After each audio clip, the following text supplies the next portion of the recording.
Praise the Lord brothers and sisters. கர்த்தராகிய இயேசு கிறிஸ்துவின் கிருபையும் இரக்கமும் சமாதானமும் சத்தியத்தோடும் அன்பும் உங்கள் அனைவரோடும் என்றென்றும் இருப்பதாக. முதல் வசனமா நீதிமொழிகள்ல 16:4 வாசிப்போம். கர்த்தர் சகலத்தையும் தமக்கென்று படைத்தார், தீங்கு நாளுக்காக துர்மார்க்கனையும் உண்டாக்கினார். ஆமென். ஆமென்.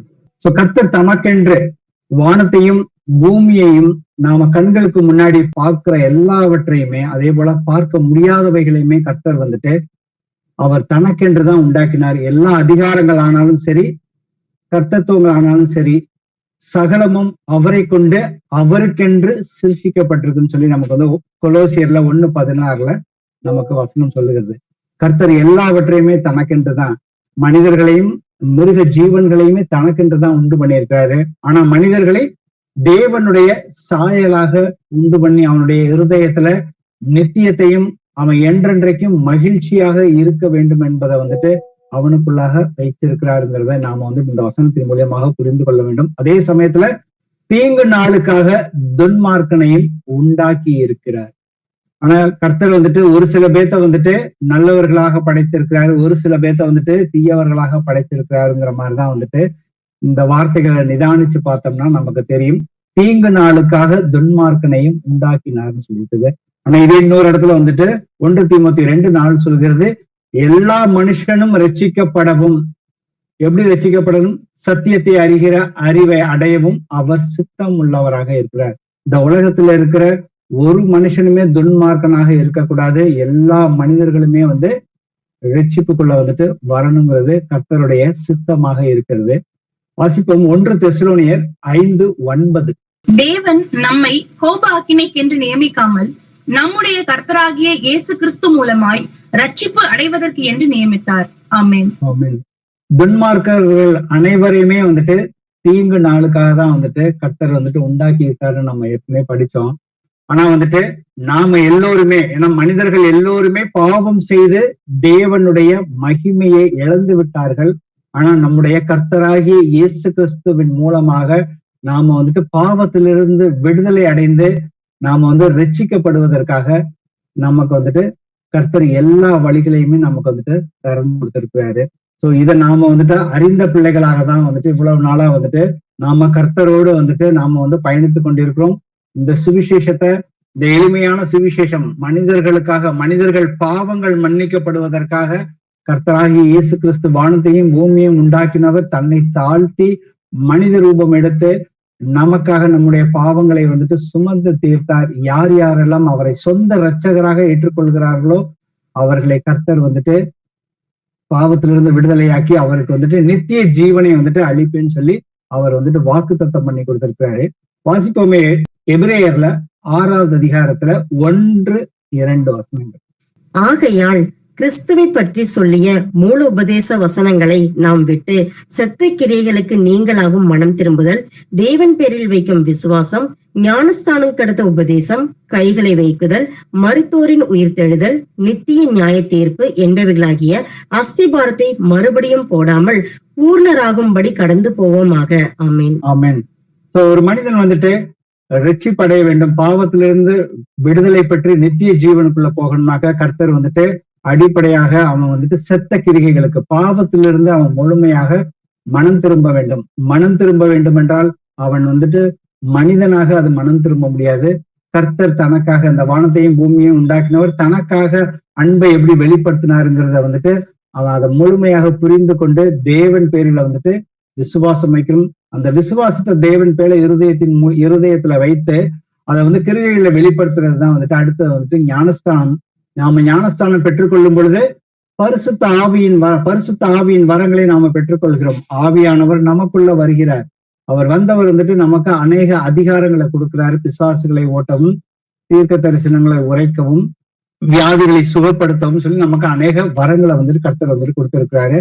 அதுக்கப்புறம் வந்துட்டு கர்த்தர் பாவம் இல்லாமல் மரித்து எப்படி அவர் உயிர்த்தெழுந்து வந்தாரோ அதே போல நாமும் வந்து பரிசுத்தமாக இருந்தால், அவர் பரிசுத்தராக இருக்கிறது போல நாமும் கடைசி வரைக்கும் பரிசுத்தமாக இருந்தோம்னாக்க நாமும் வந்துட்டு உயிர்த்தெழுந்து வருவோம் சொல்லியிருக்கிறாரு. அந்த உயிர்த்தெழுந்து வந்ததுக்கு அப்புறம் பாத்தீங்கன்னா நமக்கு வந்துட்டு ஒரு எல்லா மனிதர்களுக்குமே எல்லோருமே கணக்கு ஒப்புவிக்க வேண்டும். இந்த உலகத்தை விட்டு நாம கர்த்தர்கிட்ட போகும் பொழுது நாம எல்லோருமே கணக்கு ஒப்பிக்க வேண்டும். அவரவர்களுடைய கிரியைகளின்படி கர்த்தர் வந்துட்டு அவரவர்களுக்கு பலன் கொடுப்பார்னு சொல்லியிருக்கிறபடி இதுதான் வந்துட்டு ஒரு அடிப்படையான ஒரு மூல உபதேசங்கள், கர்த்தரை குறித்த அந்த மூல உபதேசங்கள் நான் ரட்சிப்புக்குள்ள வர வேண்டும் என்பதற்காக.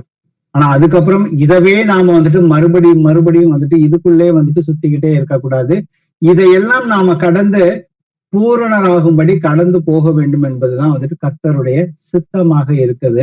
ஏன்னா யோவான் 10:10 சொல்லியிருப்பாரு, திருடன் திருடவும் கொல்லவும் அழிக்கவும் தான் வருகிறான் என்று வேறொன்றுக்கும் வரான், நானோ அவைகளுக்கு ஜீவன் உண்டாயிருக்க அது பரிபூரணம் படவும் வந்தேன் கர்த்தர் சொல்லியிருக்கிறார். அப்ப கர்த்தர் வந்து நாம சொந்த இரட்சகராக ஏற்றுக்கொண்டோம்னாக்க என்னுடைய வாழ்க்கை வந்துட்டு பரிபூரணமாக இருக்கும், அது வந்து பூரணமாக இருக்கும். என கர்த்தருக்குள் எப்பொழுதும் சந்தோஷமாக இருங்கள். மறுபடியும் சொல்லுகிறேன், நீங்கள் வந்துட்டு சந்தோஷமாக இருங்கள்னு சொல்லியிருக்கிறார்.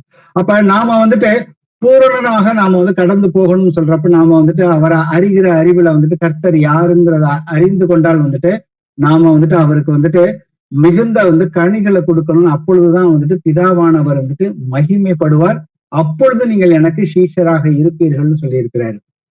அப்ப நாம வந்து கர்த்தர் வந்துட்டு நாம யாரும் கர்த்தரை தெரிந்து கொள்ளவில்லை, கர்த்தர் தான் வந்துட்டு நம்மை தெரிந்து கொண்டார்.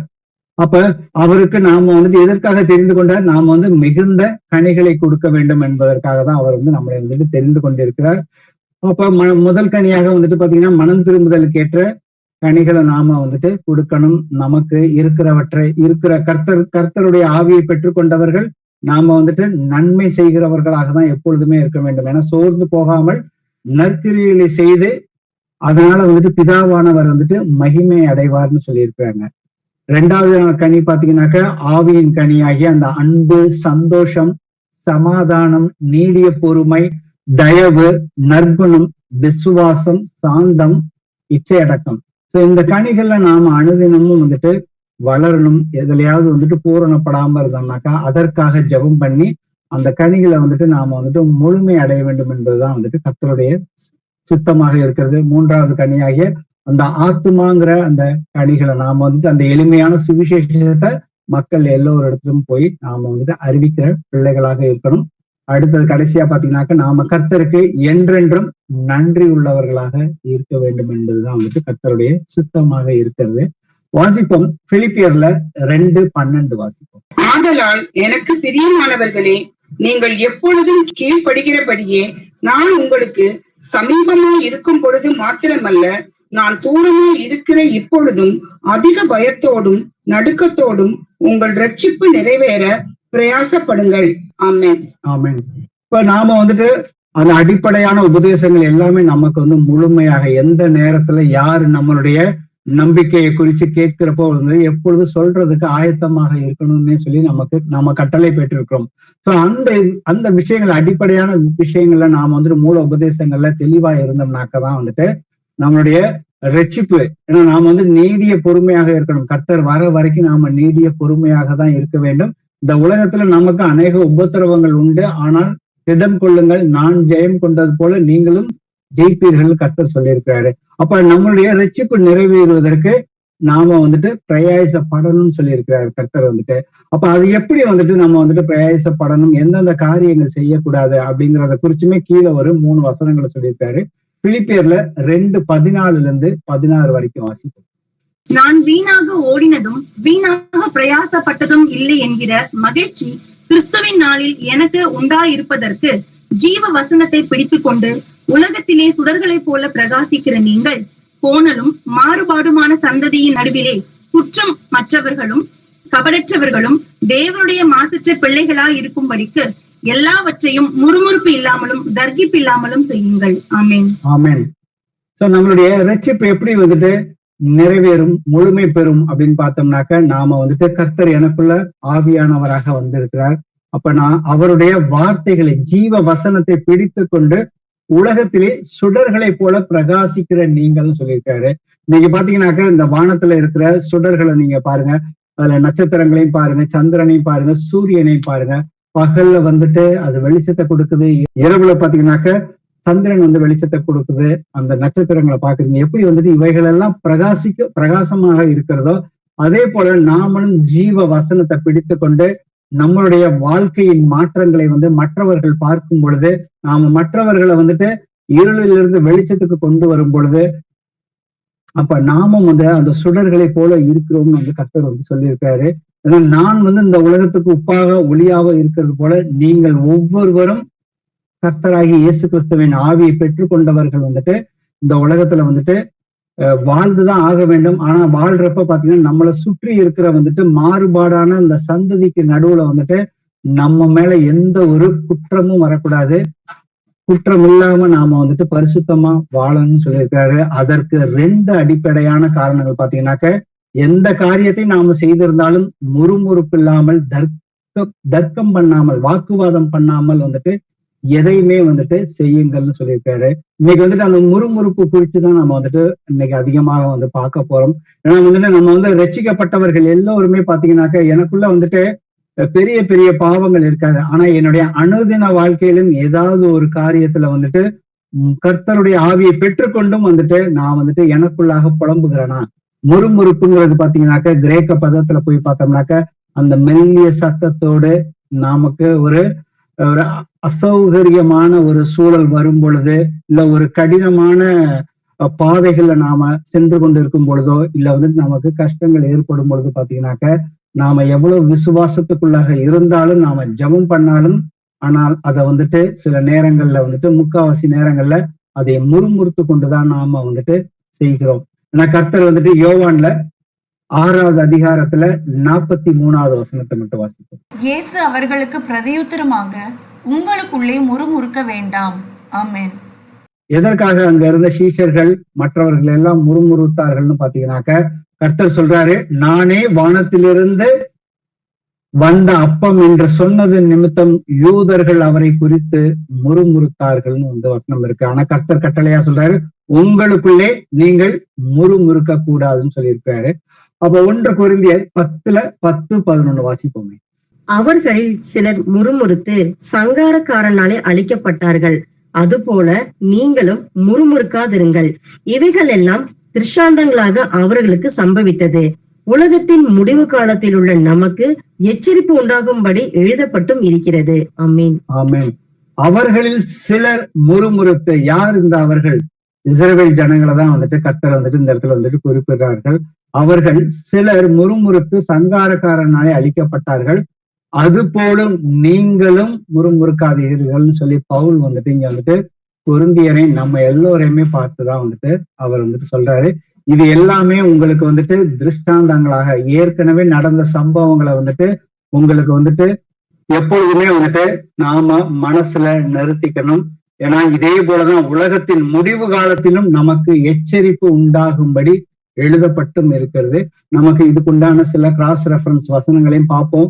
உலகத்தின் முடிவுல வந்துட்டு இத மாதிரி அந்த முறுமுறுப்புல இருக்கிறவர்கள் வந்துட்டு எதற்காகலாம் முறுமுறுத்து அவர்கள் வந்துட்டு கர்த்தரை விட்டு பிரிந்து போனார்கள் என்பதை குறித்தும் வந்துட்டு இன்னும் ஒரு சில வசனங்களை வந்து வாசிப்போம். இங்க வந்துட்டு இஸ்ரவேல் ஜனங்கள் வந்துட்டு எகிப்து தேசத்துல ஆபிரகாமுக்கு வந்துட்டு அவர் வந்து முன் அறிவித்திருப்பாரு, 400 வருஷங்களாக வந்துட்டு உன்னுடைய சந்ததியார்கள், உனக்கு பின்வரும் அந்த சந்ததியார்கள் வந்து எகிப்துல வந்துட்டு அடிமைத்தனத்துல இருப்பார்கள்னு வந்துட்டு கர்த்தர் வந்து சொல்லியிருப்பாரு. அந்த 400 வருடம் அந்த நிறைவேறி கொண்டு இருக்கிற அந்த கடைசி நேரத்துல பாத்தீங்கன்னா அவர்கள் எல்லோருமே வந்துட்டு கர்த்தரை நோக்கி ஜெபம் பண்ணினார்கள்னு இருக்கும், முறையிட்டு கொண்டு இருந்தார்கள். வாசிப்போமே, யாத்ராகமத்துல 2:23. சில காலம் சென்ற பின் எகிப்தின் ராஜா மரித்தான். இஸ்ரவேல் புத்திரர் அடிமைத்தனத்தினால் தவித்து முறையிட்டு கொண்டிருந்தார்கள். அவர்கள் அடிமைத்தனத்திலிருந்து முறையிடும் சத்தம் தேவ சந்நிதியில் எட்டினது. தேவன் அவர்கள் பெருமூச்சை கேட்டு தாம் ஆபிரகாமோடும் ஈசாக்கோடும் யாக்கோபோடும் செய்த உடன்படிக்கையை நினைவு கூர்ந்தார். ஆமென். ஆமென். இந்த இடத்துல வந்துட்டு அவர்கள் அடிமைத்தனத்துல ரொம்ப கஷ்டப்பட்டு கொண்டிருந்தார்கள். அவர்கள் வந்துட்டு அவனுடைய சத்தம் வந்து தேவனுடைய சந்ததியில வந்துட்டு எட்டினதுன்னு வசனத்துல பாக்குறோம். அதுக்கப்புறம் கர்த்தர் வந்துட்டு மோசையை கொண்டு பார்வோன்ட்ட போய், என்னுடைய மக்களை வந்துட்டு எனக்கு ஆராதனை செய்ய நீ வந்துட்டு அவர்களை விடுவிக்க வேண்டும் சொல்றப்ப, பார்வோன் ராஜா வந்துட்டு அவன் வந்துட்டு விட மாட்டேன்னு சொல்றப்ப வந்துட்டு கர்த்தர் வந்துட்டு அவர்களை வந்துட்டு விடுதலை பண்ணுவதற்கு முன்பாக வந்துட்டு 10 பெரிய அதிசயங்களை வந்துட்டு அவர் வந்து தன்னுடைய பிள்ளைகளுக்கும் புறஜாதிகள் எகிப்து மக்களுக்குள்ள வித்தியாசத்தை வந்துட்டு வேறுபடுத்தி காட்டினாரு. நமக்கு அந்த 10 வாதைகள் நிமித்தம் வந்துட்டு எப்படி கொண்டு வந்தாருங்கிற அந்த எல்லா விஷயங்களும் நமக்கு தெரியும். அது என்னென்ன வாதைகள்னு பாத்தீங்கன்னாக்க, முதல்ல வந்துட்டு தண்ணீர், அங்க வந்து எகிப்துல வந்துட்டு ஓடிக்கிட்டு இருக்க அந்த நதிகள் எல்லாம் வந்துட்டு முதல்ல வந்து ரத்தமாக மாட்டினாரு. ரெண்டாவது, அது பார்வோனுடைய இருதயம் கடினப்பட்டு போகிறது. அதுக்கப்புறம் பாத்தீங்கன்னாக்க தவளைகளை வந்துட்டு எகிப்து தேசத்துல அனுப்புறாரு.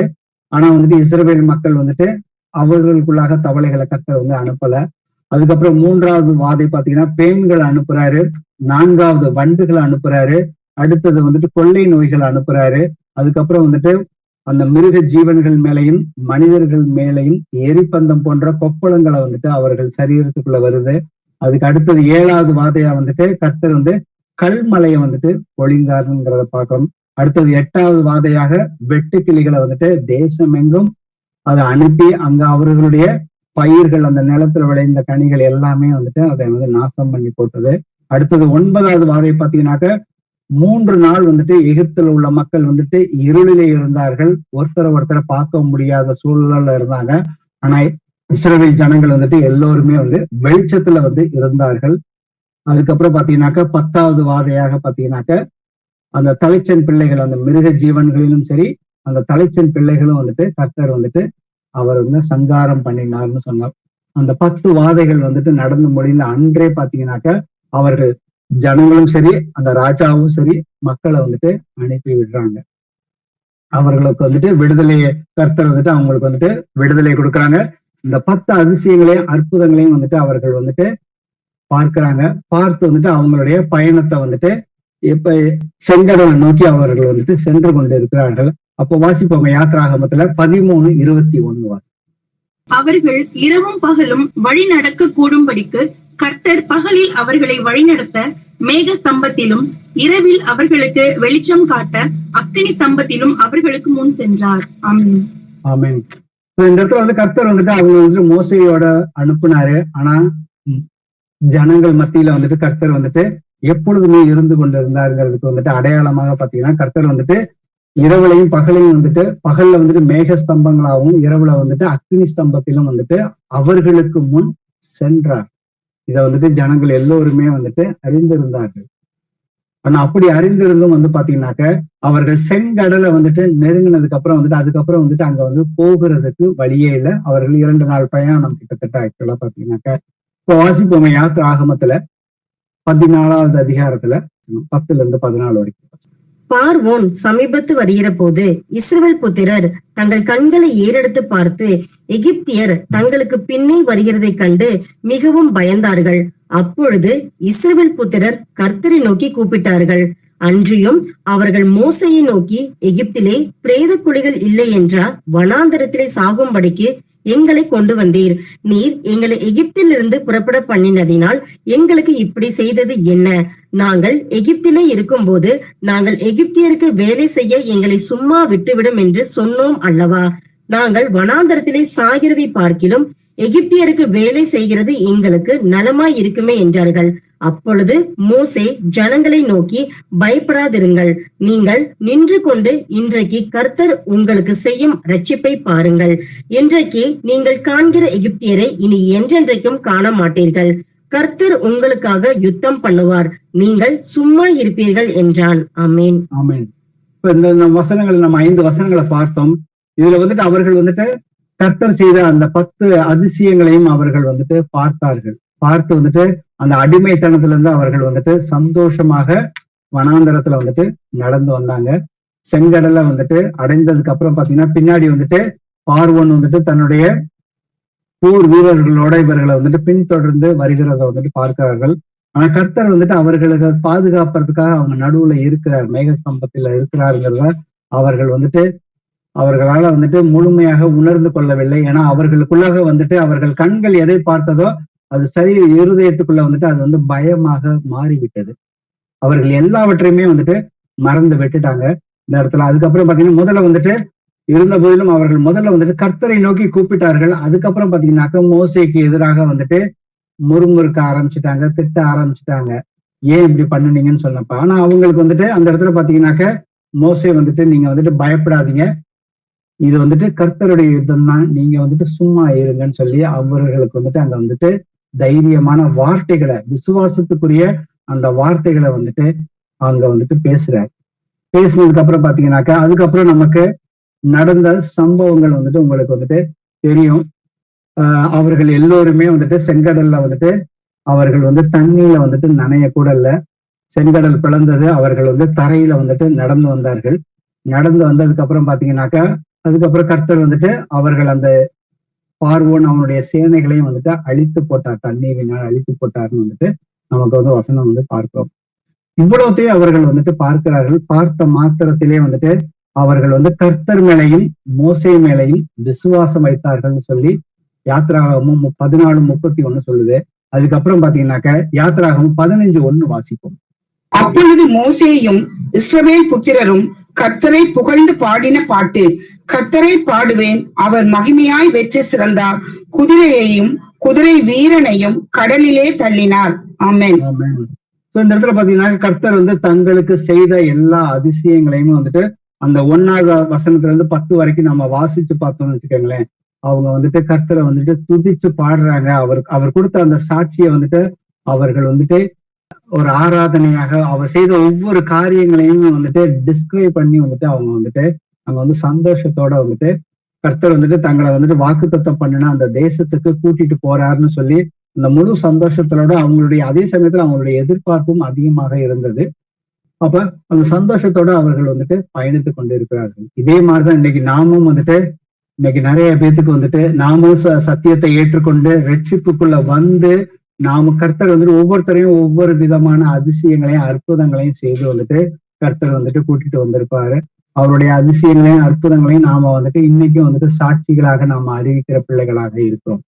அதே போலதான் அன்றைக்கும் இஸ்ரவேல் மக்கள் வந்துட்டு இந்த வசனத்தின்படி பாத்தீங்கன்னாக்க முழு விசுவாசத்தோடு இருந்தார்கள். அடுத்தது வாசிப்போமே, யாத்ராகமும் 15வது அதிகாரத்துல 22 25 வரைக்கும் உள்ள வசனம். பின்பு மோசே இஸ்ரவேல் ஜனங்களை சிவந்த சமுத்திரத்திலிருந்து பிரயாணப்படுத்தினான். அவர்கள் சூர் வனாந்திரத்திற்கு புறப்பட்டு போய் 3 நாள் வனாந்திரத்தில் தண்ணீர் கிடையாமல் நடந்தார்கள். அவர்கள் மாராவிலே வந்தபோது மாராவின் தண்ணீர் கசப்பா இருந்ததினால் அதை குடிக்க அவர்களுக்கு கூடாதிருந்தது. அதனால் அவ்விடத்திற்கு மாரா என்று பெயரிடப்பட்டது. அப்பொழுது ஜனங்கள் மோசேக்கு விரோதமாக முறுமுறுத்து எண்ணத்தை குடிப்போம் என்றார்கள். மோசே கர்த்தரை நோக்கி கூப்பிட்டான். அப்பொழுது கர்த்தர் மோசேக்கு ஒரு மரத்தை காண்பித்தார். அதை அவன் தண்ணீரில் போட்ட உடனே அது மதுரமான தண்ணீர் ஆயிற்று. அவர் அங்கே அவர்களுக்கு ஒரு நியமத்தையும் ஒரு நியாயத்தையும் கட்டளையிட்டு அங்கே அவர்களை சோதித்து. ஆமென். ஆமென். சோ இந்த இடத்துல வந்துட்டு தண்ணி இல்ல, 3 நாள் தண்ணி கிடைக்கல. இது ஒரு நியாயமான ஒரு கோரிக்கை தான். சோ ஆனா வந்துட்டு அவங்க வந்துட்டு கர்த்தர் செய்த சகல உபகாரங்களையுமே இதே ஒரு 10 வசனத்துக்கு முன்னாடி பாத்தீங்கன்னாக்கதான் வந்துட்டு கர்த்தர் என்ன செஞ்சாருங்கிறத அவர்கள் வந்துட்டு துதித்து பாடினார்கள். ஆனா 3 நாள் வந்துட்டு தண்ணி கிடைக்கல அப்படிங்கிற உடனே வந்துட்டு பாத்தீங்கன்னா அவர்கள் கர்த்தர்கிட்ட போகாம இம்மீடியட்டா தங்களுடைய சூழ்நிலைகள் இப்ப கரண்டா இருக்கிற அந்த சூழ்நிலைய வந்துட்டு அதை முன்னிறுத்தி விரோதமாக முறுமுறுக்க ஆரம்பித்து விட்டார்கள். அப்ப மோசே என்ன கர்த்தரை வந்துட்டு முழுமையாக அறிந்திருக்கிறார். அப்போ வந்துட்டு மோசே இம்மீடியட்டா வந்துட்டு அவர்களை போல வந்துட்டு முறுமுறுக்காமல் அவன் கர்த்தரை நோக்கி வந்துட்டு கூப்பிட்டாங்க. கர்த்தர் வந்துட்டு அவர்களுக்கு வந்துட்டு தண்ணீரை வந்துட்டு கொடுக்குறாரு. அதுக்கப்புறம் கர்த்தர் தண்ணீர் கொடுத்துட்டு என்ன சொல்றாருங்கிறத பார்ப்போம். அடுத்த வசனத்துல 26 வசனம். நீ உன் தேவனாகிய கர்த்தரின் சத்தத்தை கவனமாய் கேட்டு அவர் பார்வைக்கு செம்மையானவைகளை செய்து அவர் கட்டளைகளுக்கு செவி கொடுத்து அவருடைய நியமங்கள் யாவையும் கை கொண்டால் நான் எகிப்தியருக்கு வரப்பண்ணின வியாதிகளில் ஒன்றையும் உனக்கு வரப்பண்ணேன். நானே உன் பரிகாரியாக கர்த்தர் என்றார். ஆமீன். ஆமீன். சோ கர்த்தர் வந்துட்டு இந்த இடத்துல வந்துட்டு கட்டளைகளை வந்துட்டு கொடுக்கிறார். தண்ணீரை கொடுத்துட்டாரு, அவங்க கேட்டதை வந்துட்டு கொடுத்துட்டாரு. ஒண்ணுமே கர்த்தர் ஒண்ணுமே சொல்லல. அவர்கள் மோசேக்கு எதிராக வந்துட்டு முறுமுறுத்தார்கள். அது கர்த்தர் அதை குறிச்சு இந்த இடத்துல ஒண்ணுமே சொல்லல. அவங்க வந்து தண்ணி கேட்டாங்க, கர்த்தர் தண்ணீரையும் வந்துட்டு கொடுத்துட்டாரு. கொடுத்துட்டு வந்து சொல்றாரு, நீங்கள் வந்துட்டு என்னுடைய கட்டளைகளை கை கொண்டால்னு சொல்லி அவர் வந்துட்டு தன்னை வந்துட்டு வெளிப்படுத்துறாரு. முதல்ல வந்துட்டு சர்வ வல்லமை உள்ள தேவன்கிறத வந்துட்டு அவர்கள் கர்த்தர் வந்துட்டு செய்த எல்லா அதிசயங்களையும் பார்த்தாரு. இந்த சர்வ வல்லமை உள்ள தேவன் வந்துட்டு அவர்களை வந்துட்டு ரட்சித்து நான் வந்து இனி வந்து உங்ககிட்ட நான் என்ன எதிர்பார்க்கிறேன் அப்படிங்கிறத வந்து சொல்றாரு. என்னுடைய கட்டளைகளை என்னுடைய சத்தத்துக்கு நீங்க கவனமாக நீங்க செவி கொடுத்தீங்கன்னாக்க உங்களுக்கு ஒரு வியாதியுமே வராது. எகிப்தியருக்கு வர பண்ணின ஒரு வியாதியுமே உங்களுக்கு வராது. நான் தான் உங்களுக்கு பரிகாரியாகிய கர்த்தர்னு வந்து சொல்றாரு. அப்போ இதே போலதான் நம்மள கர்த்தர் வந்துட்டு ரட்சிப்புக்குள்ள வந்துட்டு கொண்டு வந்துட்டாரு. ஏன்னா நம்ம வந்துட்டு துவக்கத்துல வந்துட்டு நம்ம வந்து மூல உபதேசங்களை குறிச்சு நாம வந்து பார்த்தப்ப பாத்தீங்கன்னாக்க, யார் யாரெல்லாம் இயேசு கிறிஸ்துவை சொந்த இரட்சகராக ஏற்றுக்கொண்டார்களோ அவர்களுக்கு கர்த்தர் வந்துட்டு பிசாசு மேலையும் வியாதிகளை சுகமாக்கக்கூடிய எல்லா வரங்களையுமே கர்த்தர் வந்துட்டு கொடுத்திருக்கிறாரு. அப்ப அந்த கொடுத்த அந்த வரங்கள் வந்துட்டு எப்ப நமக்கு வந்து வேலை செய்யும் அப்படிங்கிறப்ப பாத்தீங்கன்னாக்க, நாமளும் வந்துட்டு அவருடைய பிள்ளைகளாக இருந்தோம்னாக்கா அவருடைய வசனங்களையும் வந்துட்டு நாம கை கொள்ள வேண்டும்ங்கிறது தான் வந்துட்டு கர்த்தருடைய சித்தமாக இருக்கிறது. ஏன்னா உங்கள் ரட்சிப்பு நிறைவேறும்படியாக நீங்கள் திருவசனத்தை வந்துட்டு எப்பொழுதுமே வந்துட்டு ஒரு சிறு பிள்ளை வந்துட்டு ஒரு தாய்ப்பால் மேல வாஞ்சியாக இருக்கிறது போல நாம வந்து அந்த வசனம் என்னும் ஞானப்பால் மேல் வாஞ்சியாக இருந்து அதை கை கொண்டு நாம மனம் திரும்ப வேண்டிய காரியங்களை நாம மனம் திரும்பணும்னாக்க நம்ம மேலேயும் வந்துட்டு வியாதிகள் ஒன்றையுமே வந்துட்டு கர்த்தர் வந்துட்டு வர பண்ணாரு. அப்படியே வியாதிகள் வந்தாலும் கர்த்தர் நம்ம வந்துட்டு ரட்சிப்புக்குள்ள இருக்கிறோம். ஏன்னா நமக்கு கர்த்தர் வந்துட்டு அந்த சர்வாயுத வர்க்கத்தை வந்துட்டு நாம சரியா வந்துட்டு எடுத்துக்கிட்டு அதன்படி நாம செய்ய ஆரம்பிச்சோம்னாக்க நமக்கு ஒரு வியாதிகளுமே வந்துட்டு கர்த்தர் வராதுன்னு சொல்லி அவர் வந்து பழைய ஏற்பாட்டிலையும் சரி புதிய ஏற்பாட்டிலையும் நமக்கு வந்துட்டு வாக்குத்தத்தம் பண்ணி கொடுத்திருக்காரு. இங்க முதல் தடவை அவர்களுக்கு வந்து தண்ணீர் கிடைக்கல, அதனால வந்துட்டு அவர்கள் வந்துட்டு முறுமுறுக்க ஆரம்பித்தார்கள். அடுத்தது வாசிப்போமே, யாத்திராகமம் 16வது அதிகாரத்துல முதல் வசனமாகும். இஸ்ரவேல் புத்திரராகிய சபையால் எல்லோரும் ஏலிமை விட்டு பிரயாணம் பண்ணி எகிப்து தேசத்திலிருந்து புறப்பட்ட 2ஆம் மாதம் 15ஆம் தேதியிலே ஏலிமுக்கும் சீனாய்க்கும் நடுவே இருக்கிற சீன் வனாந்தரத்திலே சேர்ந்தார்கள். அந்த வனாந்தரத்திலே இஸ்ரவேல் புத்திரராகிய சபையார் எல்லோரும் மோசேக்கும் ஆரோனுக்கும் விரோதமாக முறுமுறுத்து. ஆமென் ஆமென். இந்த 2 வசனங்களை பார்த்தோம்னாக்கா அவர்கள் வந்துட்டு அடிமைத்தனத்திலிருந்து எகிப்து தேசத்திலிருந்து புறப்பட்டு கரெக்டா வந்துட்டு 45 நாள் தான் வந்துட்டு ஆகியிருக்குது.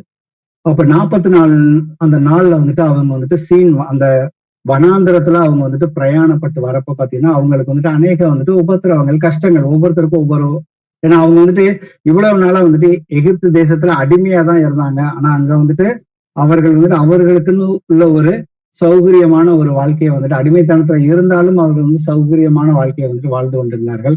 ஆனா இங்க வந்துட்டு வேற விதமான ரட்சிப்பு அடைந்த பின்னும் கர்த்தர் அவங்களை அடிமைத்தனத்துல இருந்து நீங்க வந்து ஃப்ரீயா இருக்கலாம்னு சொல்லி கூட்டிட்டு வராரு. ஆனா இருந்த போதிலும் வந்துட்டு அவர்கள் வந்து எதற்காக வந்துட்டு மோசேக்கும் ஆரோனுக்கும் முறுமுறுக்கிறார்கள். அடுத்தது 3 நாளை மாதம். நாங்கள் இறைச்சி பாத்திரங்கள் அண்டையிலே உட்கார்ந்து அப்பத்தை திருப்தியாக சாப்பிட்ட எகிப்து தேசத்திலே கர்த்தரின் கையால் செத்து போனோமே ஆனால் தாவில்லை. இந்த கூட்டம் முழுவதையும் பட்டினியினால் கொல்லும்படி நீங்கள் எங்களை புறப்பட பண்ணி இந்த வனாந்தரத்திலே அழைத்து வந்தீர்களே என்று அவரிடத்தில் சொன்னார்கள். அப்பொழுது கர்த்தர் மோசேயை நோக்கி, நான் உங்களுக்கு வானத்திலிருந்து அப்பம் வருஷிக்க பண்ணுவேன். ஜனங்கள் போய் ஒவ்வொரு நாளுக்கு வேண்டியதை ஒவ்வொரு நாளிலும் சேர்த்து கொள்ள வேண்டும். அதனால் அவர்கள் என் நியாய பிரமாணத்தின்படி நடப்பார்களோ நடக்க மாட்டார்களோ என்று அவர்களை சோதிப்பேன். ஆமென்.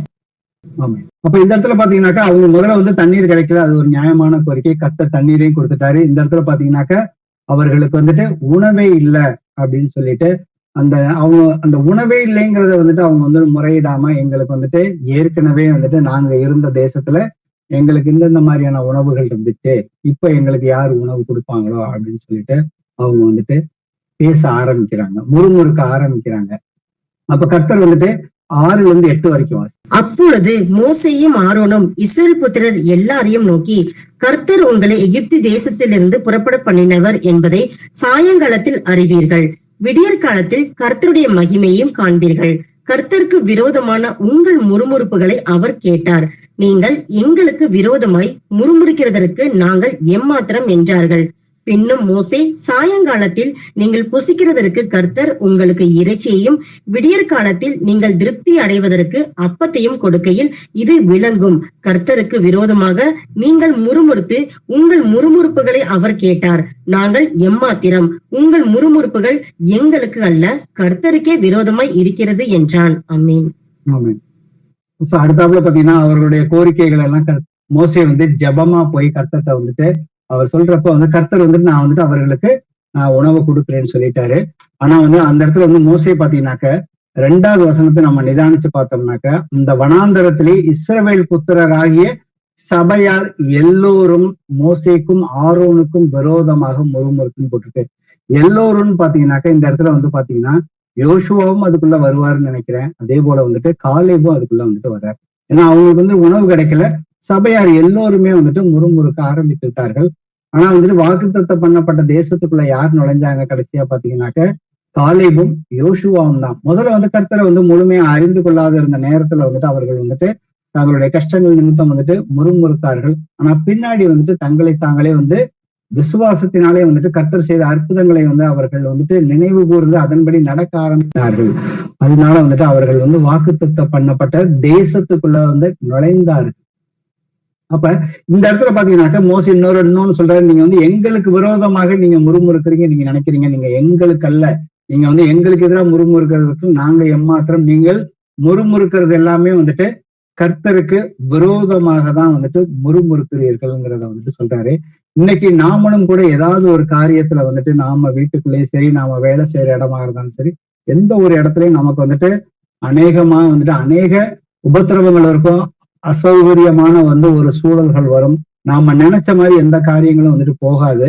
ஆனா தேவனுடைய ஆவியை பெற்றுக்கொண்டவர்கள் வந்துட்டு சொல்றாருல ரோமர்ல 8:31, தேவன் நம் பட்சத்தில் இருந்தால் நமக்கு விரோதமாக யார் வந்துட்டு இருக்க முடியும்னு சொல்லி இருக்கிறப்ப நாம அந்த வசனத்தின்படி வந்து தேவன் நம் பட்சத்துல எப்பொழுதுமே இருக்கிறார். எப்படி வந்துட்டு இஸ்ரவேல் புத்திரரோட எப்பொழுதுமே இருந்தாரோ, சபையாரோட இருந்து அவங்களை வந்துட்டு வழி நடத்துகிறாரோ, அதே போல இன்று நம்ம ஒவ்வொருத்தருக்குள்ளாக ஆவியானவராக வந்துட்டு இருக்கிறார். அப்ப நமக்குள்ள இருக்கிற ஆவியானவருக்கு அடிப்படையாக பிடிக்காத காரியங்கள், முறுமுறுக்கிற காரியங்கள், வாக்குவாதம் பண்ற காரியங்கள் வந்துட்டு கர்த்தர் வந்துட்டு அது வந்து ஒரு பெரிய பாவம். ஏன்னா அதனாலதான் வந்துட்டு அவர்கள் வந்துட்டு ரட்சிப்பை இழந்தார்கள்ங்கிறதையும் நாம வந்துட்டு நிதானித்து பார்க்கணும். அதே போல நாமும் எந்த ஒரு காரியத்திலும் வீட்டுக்குள்ள வந்துட்டு கணவன் மனைவிக்கு எதிராகவோ, மனைவி பிள்ளைகளுக்கு எதிராகவோ, ஒருவருக்கு ஒருவர் எதிராக என்னென்ன காரியங்களை நாம வந்துட்டு முறுமுறுத்து, ஏன்னா எதையுமே நீங்க எந்த ஒரு காரியத்தை செய்தாலும் சந்தோஷத்தோட செய்ய சொல்றாரு. முறுமுறுப்பும் இல்லாம நீங்க வந்துட்டு செய்யணும், கர்த்தருடைய சித்தமாக இருக்கிறது. வாசிப்போமே. அடுத்தது வந்துட்டு முதல்ல வந்துட்டு அவர்கள் வந்து தண்ணீர் கேட்டாங்க, கர்த்தர் கொடுத்தாரு, ஒண்ணுமே சொல்லல. அடுத்தது பாத்தீங்கன்னாக்க 2வது விஷயம் வந்துட்டு உணவு கேட்டாங்க. அதுவும் அவங்க விரும்பின உணவு எங்களுக்கு வந்துட்டு நான்வெஜ் இல்ல, இறைச்சி இல்லைன்னு வந்து கேட்கறாங்க. அதையும் வந்துட்டு கர்த்தர் வந்துட்டு கொடுக்குறாரு. ஏன்னா வந்து அவங்க வந்து சோதித்து அறிகிறதுக்காக தான், நீங்க வந்துட்டு என்னுடைய நியாயப்பிரமாணத்தின்படி நீங்க நடப்பீங்களா, நடக்க மாட்டீங்களா அப்படின்னு சொல்லியிருக்காரு. இது வரைக்கும் கர்த்தர் யாரையுமே வந்துட்டு அவங்கள வந்துட்டு தண்டிக்கல, கடிந்து கொள்ளவும் இல்லை. அடுத்தது யாத்ராகமத்துல 17வது அதிகாரத்துல 1 முதல் 7 வரைக்கும் உள்ள வசனங்களை பின்பு இஸ்ரவேல் புத்திரராகிய சபையால் எல்லோரும் கர்த்தருடைய கட்டளையின்படியே சீன் வனாந்தரத்தில் இருந்து புறப்பட்டு பிரயாணம் பண்ணி ரெவிதீமிலே வந்து பாளையம் இறங்கினார்கள். அங்கே ஜனங்களுக்கு குடிக்க தண்ணீர் இல்லாதிருந்தது. அப்பொழுது ஜனங்கள் மோசேயோடே வாதாடி, நாங்கள் குடிக்கிறதுக்கு எங்களுக்கு தண்ணீர் தர வேண்டும் என்றார்கள். அதற்கு மோசே, என்னோட ஏன் வாதாடுகிறீர்கள், கர்த்தரை ஏன் பரீட்சை பார்க்கிறீர்கள் என்றான். ஜனங்கள் அவ்விடத்திலே தண்ணீரை தவனமாய் இருந்தபடியால் அவர்கள் மோசேக்கு விரோதமாய் முறுமுறுத்து, நீர் எங்களையும் எங்கள் பிள்ளைகளையும் எங்கள் ஆடு மாடுகளையும் தண்ணீர் தவனத்தினாலே கொன்று போட எங்களை எகிப்தில் இருந்து ஏன் கொண்டு வந்தீர் என்றார்கள். இஸ்ரவேல் புத்திரர் வாதாடியது நிமித்தம் கர்த்தர் எங்கள் நடுவில் இருக்கிறாரா இல்லையா என்று அவர்கள் கர்த்தரை பரீட்சை பார்த்ததின் நிமித்தமும் அவன் அந்த ஸ்தலத்திற்கு மாசாய் என்றும் மேரிபாய் என்றும் பெயரிட்டான். ஆமென். ஆமென். இந்த 2வது முறை வந்துட்டு அவங்க வந்துட்டு தண்ணீர் வந்துட்டு குடிக்கிறதுக்கு இல்ல. அதுக்கப்புறம் இம்மிடியேட்டா போய் அவங்க வந்துட்டு அவரோட வந்துட்டு வாக்குவாதம் பண்ணி முறுமுறுக்க ஆரம்பிச்சாங்க. அப்ப பாத்தீங்கன்னாக்க இந்த இடத்துல மோசே அவர்கிட்ட என்ன சொல்றாரு, ஏன் வந்துட்டு என்கிட்ட வந்துட்டு வாதாடுறீங்க, நீங்க என்கிட்ட வாதாடுறது வந்துட்டு கர்த்தரை வந்துட்டு பரீட்சை பார்க்கிறீர்கள். இதை எப்படி வந்து கர்த்தரை வந்து பரீட்சை பார்க்கிறீர்கள் அவர் சொல்றாருன்னு பாத்தீங்கன்னாக்க, ஏற்கனவே முதல் தடவை தண்ணீர் கேட்டப்ப கர்த்தர் இம்மிடியேட்டா வந்துட்டு தண்ணீர் கொடுத்தாரு. அப்ப ஒண்ணு இல்லைன்னா அதை நாம வந்து கர்த்தர்கிட்ட கேட்டோம்னாக்க, முறையா கேட்டோம்னா கர்த்தர் வந்துட்டு அதை வந்துட்டு அவர் கொடுக்கிறதற்கு வல்லவராக தான் இருக்கிறார்.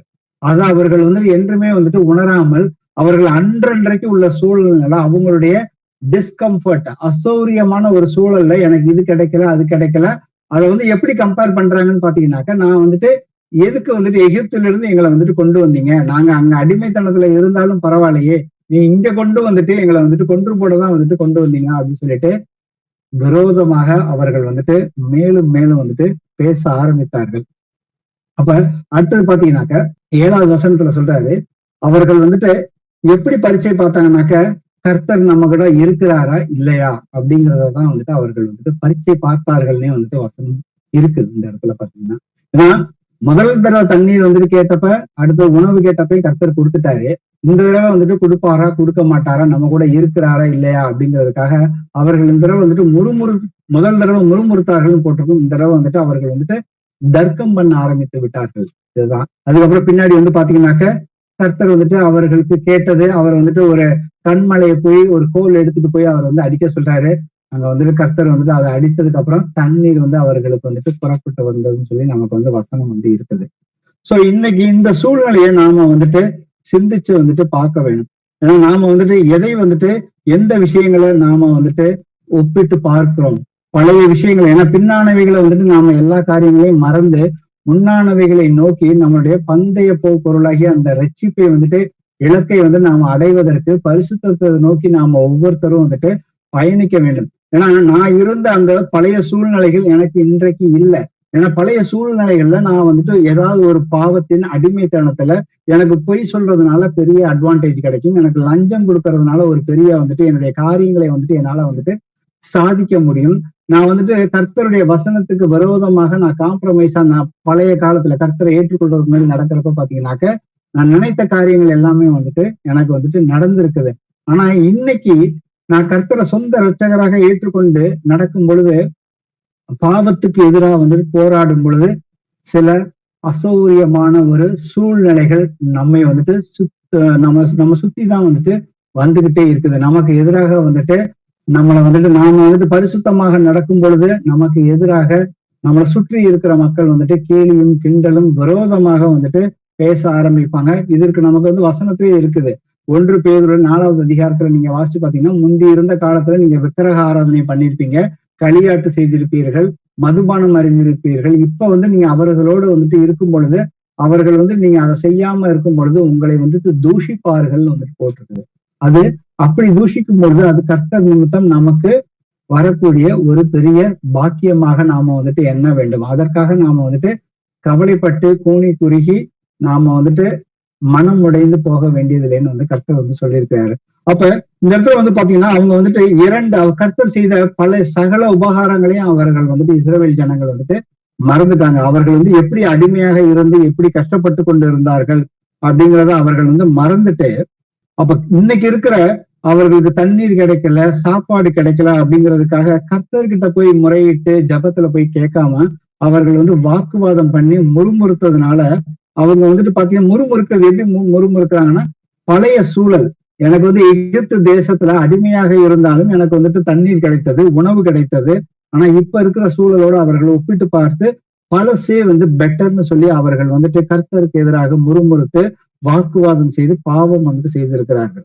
ஆனா நாம வந்துட்டு அந்த மாதிரி ஏதாவது ஒரு காரியத்துல வந்துட்டு சிக்கி கொள்ளக்கூடாதுங்கிறது தான் வந்துட்டு கர்த்தருடைய சித்தமாக இருக்கிறது. நாம அப்பேற்பட்ட ஒரு சூழல்ல போய் நாம வந்து மாட்டிக்கொண்டாலும் வந்துட்டு எப்பொழுதுமே கர்த்தர்கிட்ட வந்துட்டு நன்றியோட வந்துட்டு கர்த்தர் வந்துட்டு நம்ம வந்துட்டு இருக்க சொல்லியிருக்காரு. நம்மளுடைய எல்லா விண்ணப்பங்களையுமே ஜபத்தையுமே ஸ்தோத்திரத்தோடு அவருக்கு வந்துட்டு தெரியப்படுத்த சொல்லியிருக்கிறாரு. ஆண்டவரே வந்துட்டு எனக்கு இந்த சூழலுக்காக இந்த காரியங்களுக்காக அது நமக்கு ஒரு அசௌரியமான ஒரு சூழல் வந்தாலும் கர்த்தர்கிட்ட வந்து அதற்காக நாம வந்துட்டு நன்றி சொல்லிட்டு அடுத்தது வந்துட்டு ஆண்டவரே நான் வந்துட்டு இதுல இருந்து நான் வந்து எப்படி வந்துட்டு வெளியில வர்றது, மனம் திரும்ப வேண்டிய காரியங்களுக்கு நாம மனம் திரும்பி இதற்கு அடுத்து நான் அடுத்தது முன்னானவைகளை நோக்கி நாம வந்துட்டு பயணிக்க வேண்டும் என்பதுதான் வந்துட்டு கர்த்தருடைய சித்தமாக இருக்கிறது.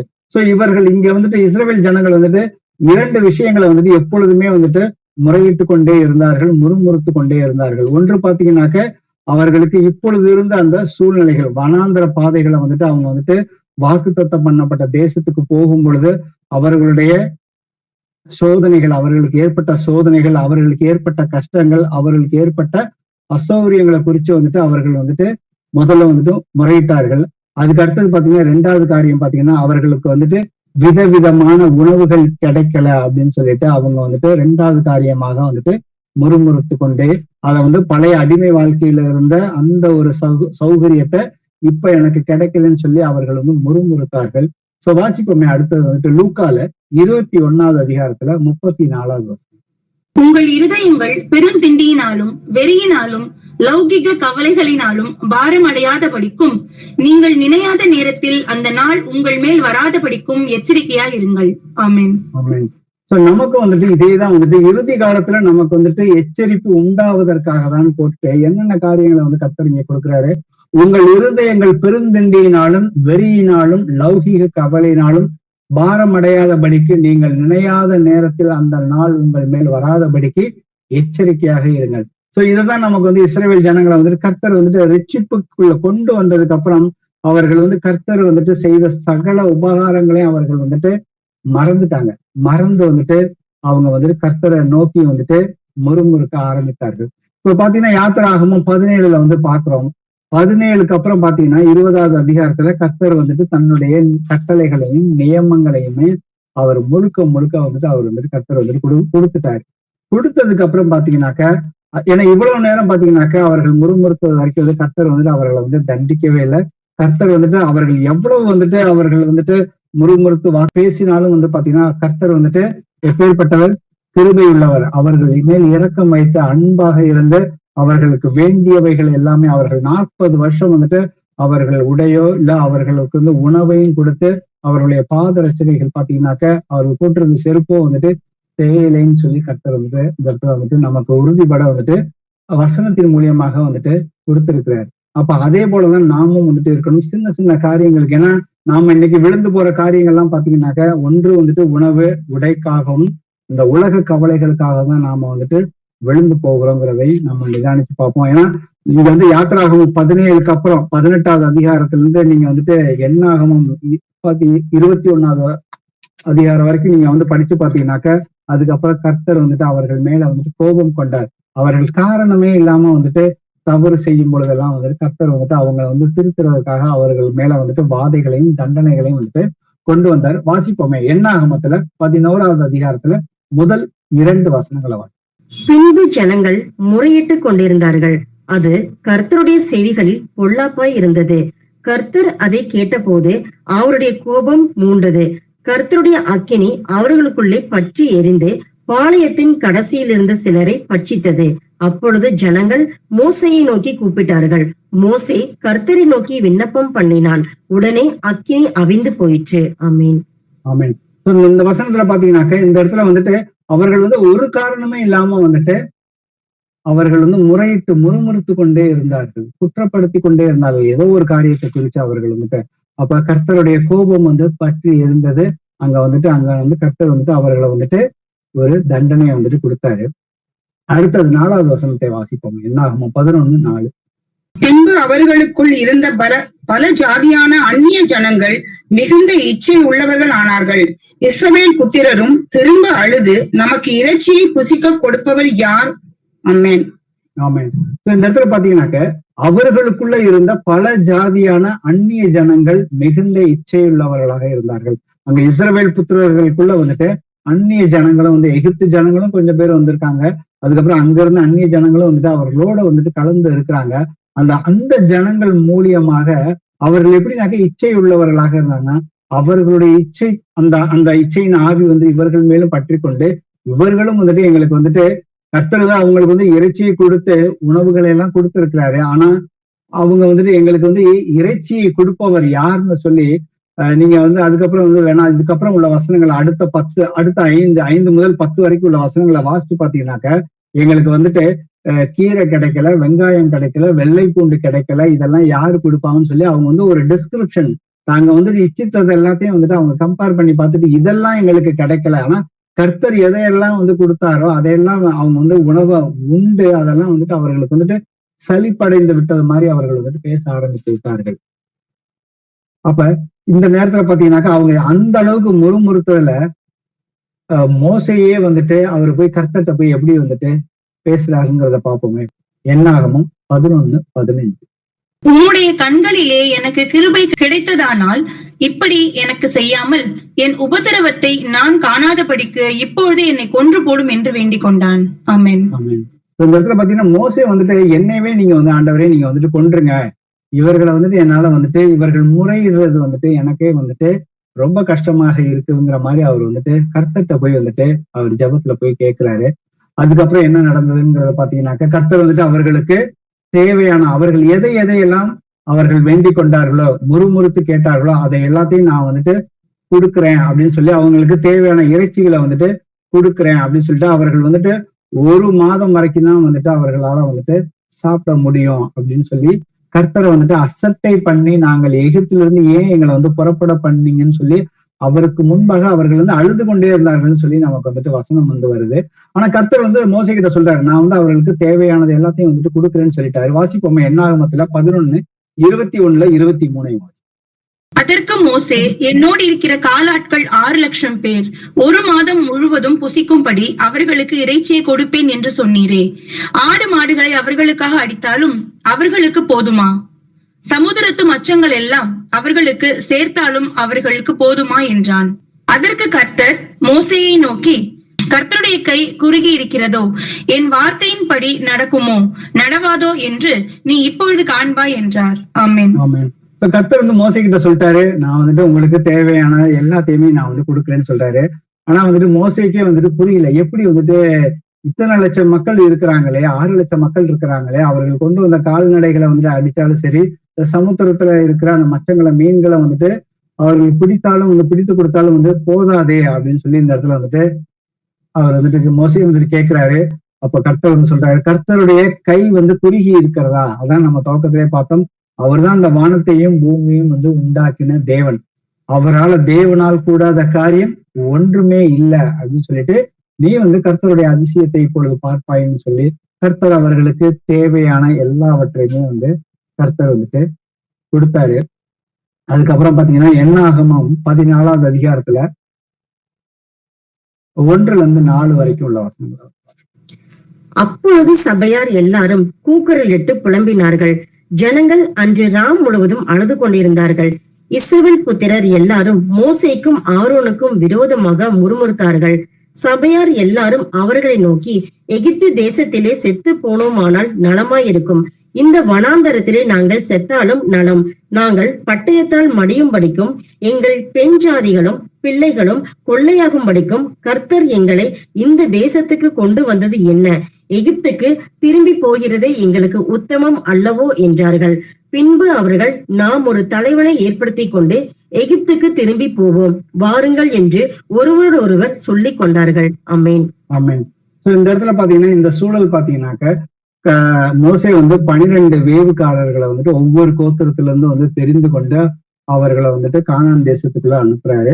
அவர்கள் 40 நாள் வந்து சுற்றி தெரிந்து அங்க வந்து பாலும் தேனும் ஓடுகிற அங்க உள்ள பழங்களை எல்லாத்தையுமே பார்த்து இங்க வந்துட்டு அது வந்துட்டு ஒரு அருமையான ஒரு தேசத்தை தான் வந்து கர்த்தர் வந்துட்டு நமக்கு வந்து தரப்போகிறார்னு சொல்லி அவர்கள் எல்லோருமே வந்துட்டு சாட்சி வந்துட்டு கொடுக்கிறார்கள். ஆனாலும் அங்க இருக்கிற ஜனங்கள் வந்துட்டு ராட்சசர் போல இருக்கிறாங்க, அவங்கள நம்மளால வந்துட்டு மேற்கொள்ள முடியாதுன்னு சொல்லி இங்க வந்துட்டு சபையாருக்குள்ள வந்துட்டு சபையார் அந்த 10 பேர், அதுல வந்து பாத்தீங்கன்னா 2 பேர் தான், யோசுவாவும் காலேபும். அவர்களும் வந்துட்டு துவக்கத்துல முறுமுறுத்தார்கள். ஆனா அவர்கள் வந்து அதை பார்த்துட்டு வந்துட்டு, ஆமா அங்க வந்து ராட்சசர்கள் இருக்கிறதா செய்யறாங்க, ஆனா கர்த்தர் நம்ம கூட இருக்கிறாரு, நம்ம எல்லாத்தையுமே மேற்கொண்டு கர்த்தர் வாக்குத்தத்தம் பண்ண அந்த தேசத்தை நாம வந்துட்டு சுதந்திரித்து கொள்ள முடியும்னு சொல்லிட்டு அவங்க வந்துட்டு காலேப் வந்து வைராக்கியம் வந்து பாராட்டுறாரு. ஆனா சபையார் எல்லோருமே வந்துட்டு கல் எடுத்தார்கள் வந்து போட்டிருக்குது. கல் எடுத்து அவங்களை வந்து அடிக்க போயிட்டாங்க, மோசேயையும் அவங்க எல்லோரையுமே. அப்ப இவர்கள் எல்லோருமே அந்த 10 பேர் பாத்தீங்கன்னாக்க மொத்தம் அந்த அந்த அந்த இரவு முழுவதும் அவங்க வந்துட்டு ஒருத்தர் அந்த வார்த்தை வந்துட்டு ஒவ்வொருத்தருக்கையும் போய் பற்றி கொண்டது. இந்த நெகட்டிவான இன்ஃப்ளூயன்ஸ் போய் நம்ம வந்துட்டு எல்லாருமே அழிந்து போயிடும், நாம அந்த தேசத்துக்குள்ள நுழையிறப்ப அங்க ராட்சச மனிதர்கள் இருக்காங்க, நம்மளை எல்லாம் கொன்று போட்டுவிடாங்கன்னு சொல்லி நெகட்டிவான வார்த்தைகளை சொல்லி அங்க வந்து சபையார் அதை கேட்டு எல்லோருமே வந்துட்டு புலம்பினார்கள். ராம் முழுவதும் அழுது கொண்டிருந்தார்கள். மோசேக்கும் ஆரோனுக்கும் விரோதமாக அவர்கள் வந்துட்டு முறுமுறுத்தார்கள்னு சொல்லி இந்த இடத்துல வந்துட்டு சொன்னதுக்கு அப்புறம் பாத்தீங்கன்னா அவர்கள் எந்த அளவுக்கு வந்துட்டாங்கனாக்க, நாம மறுபடியும் எகிப்துக்கே வந்துட்டு நாம ஒரு தலைவனை ஏற்படுத்தி நாம எகிப்துக்கே போவோம் அப்படின்னு சொல்லிட்டு கர்த்தர் நமக்கு கொடுக்கிற அந்த ரட்சிப்பு தேவையில்லைங்கிற மாதிரி அவர்களுடைய நாவினாலே வந்துட்டு அவர்கள் வந்துட்டு அறிக்கை எழுதுகிறார்கள். கர்த்தர் செய்த சகல உபகாரங்களையும் அவர்கள் பார்த்தும் அவர்களுக்கு இந்நாள் வரைக்குமே அவர்களுக்கு வந்துட்டு உணவுகளை கொடுத்து அவர்களுக்கு முழு பாதுகாப்பையும் கொடுத்து கர்த்தருக்கு விரோதமா பேசுறப்ப அவங்களுக்கு தண்டனைகளையும் கொடுத்து எல்லாவற்றையுமே அவர்கள் வந்து பார்த்து கடைசியா வந்துட்டு அன்னன்னைக்குள்ள சூழல் வந்துட்டு எனக்கு வந்துட்டு ஒரு டிஸ்கம்ஃபர்ட்டை கொடுத்துச்சுனாக்கா அவங்க வந்துட்டு எந்த அளவுக்கு வந்துட்டு தங்களுடைய, ஏன்னா கர்த்தர் சொல்லியிருக்காருல எபேசியர்ல 6வது அதிகார சர்வாயுத வர்க்கத்துல ரட்சிப்பு என்னும் தலை சீராவை அணிந்து கொள்ளுங்கள்னு வந்து சொல்றாரு. கர்த்தர் வந்துட்டு ரட்சிப்பை கொடுத்து அவங்களுக்கு வாக்குத்தத்தம் பண்ண தேசத்துக்கு வந்துட்டு கூட்டிட்டு வராருங்கிறத அவங்க சுத்தமாக மறந்து, ஏன்னா வந்து யுத்தம் வந்து உங்களுடையதல்ல, எல்லாமே வந்துட்டு கர்த்தருடையதுதான், நீங்க வந்துட்டு சும்மா இருந்தா போதும்னு சொல்லி சொன்னதுக்கு அப்புறமா அதையும் பார்த்து அவர்கள் வந்துட்டு பயம், ஒன்று வந்து பயம், ரெண்டாவது வந்துட்டு கர்த்தருடைய வார்த்தையின் மேல உள்ள அந்த அவிவிசுவாசம் அவர்களை வந்துட்டு சூழ்ந்து கொண்டு இருக்கு. ஆனா நமக்கோ வந்துட்டு கர்த்தர் வந்துட்டு பயமுள்ள ஆவியை வந்துட்டு கொடுக்கவே இல்லை. அப்ப அவர்கள் எல்லோருமே என்ன பண்ணாங்க, கர்த்தருக்கு விரோதமாக முறுமுறுத்தார்கள். ஆனா மோசே கிட்ட கர்த்தர் பேசுறது என்னது, காலேபு வேற ஒரு ஆவியை உடையவனாக இருக்கிறான், அவனுக்கு நான் வாக்குத்தத்தம் பண்ண தேசத்துல அவன் வந்துட்டு கண்டிப்பா வந்துட்டு உள்ள போவான்னு சொல்லி அவர்கள் வந்துட்டு கர்த்தர் வந்துட்டு காலேபை குறித்து வந்துட்டு மோசே கிட்ட வந்துட்டு சொல்றாரு. ஆனா மற்ற அனைவருமே, எனக்கு விரோதமாக பேசின அத்தனை பேருமே வந்துட்டு அவங்க வாக்குத்தத்தம் பண்ண அந்த தேசத்துக்குள்ள வந்துட்டு நுழைய போறதுன்னு சொல்லிட்டு அதுக்கு அவர்களுக்கு அடுத்த சந்ததியார் மட்டும்தான் வந்துட்டு உள்ள நுழைவார்கள்னு சொல்லி அவங்க வந்து கர்த்தர் வந்துட்டு திட்டமும் தெளிவுமாக சொல்லி அவங்க 40 நாள் வந்துட்டு சுற்றி பார்த்த அந்த தேசத்துக்கு வந்து கர்த்தர் ஒவ்வொரு வருஷமா கொடுத்து 40 வருஷம் வந்துட்டு அவர்கள் வந்துட்டு சுற்றி தெரிந்துதான் வந்துட்டு அந்த ஜனங்கள் எல்லோருமே வந்துட்டு அழிந்தார்கள்ங்கிறதையும் நாம வந்துட்டு இங்க வந்து பார்க்க முடியுது.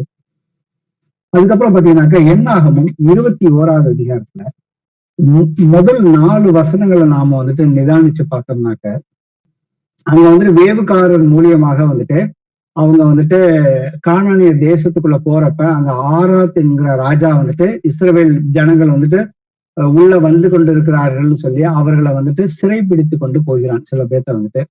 அப்ப இஸ்ரவேல் ஜனங்கள் எல்லோருமே என்ன பண்றாங்கன்னா கர்த்தரை நோக்கி வந்துட்டு நோக்கி அவரை வந்து கர்த்தரை கூப்பிடுறாங்க.